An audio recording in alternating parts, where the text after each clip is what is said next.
It is all about students really thinking and building on questions they have, and each grade has so many amazing units that they kind of build on, and they kind of go through each grade taking what they've already learned previously and taking it to the next. What's your slogan?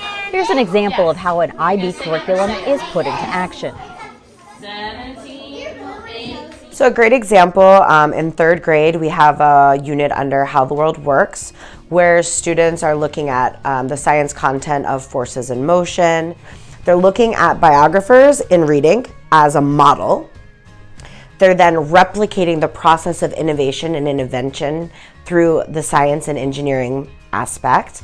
They're applying their math standards when they're testing and reviewing, and they're reporting on that through the writing. So you can see that all of the pieces come together in one way that they're taking action in the real world. I want to see the tigers, Tiwa. Which way am I going to go? Teachers love the freedom that the curriculum provides while giving students a deeper understanding of the subjects at the same time.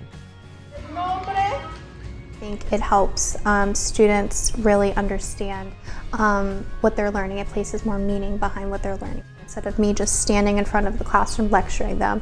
Who's the consumers in here?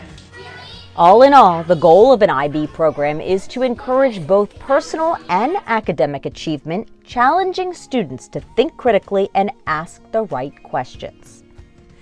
We want them to be good citizens, informed citizens. We want them to be open-minded, global thinkers, inquirers, problem solvers. We want to empower students to have voice, choice, and ownership of the world around them, and that the ultimate goal is that they'll go out into the world and take action to make it a better place. Please give it a applause. Anne Arundel County Public Schools' new superintendent, Dr. Mark Bedell, is a big fan of the IB curriculum. My daughter is a full IB graduate. She went to Lincoln College Prep in Kansas City, Missouri, and she is thriving now in college.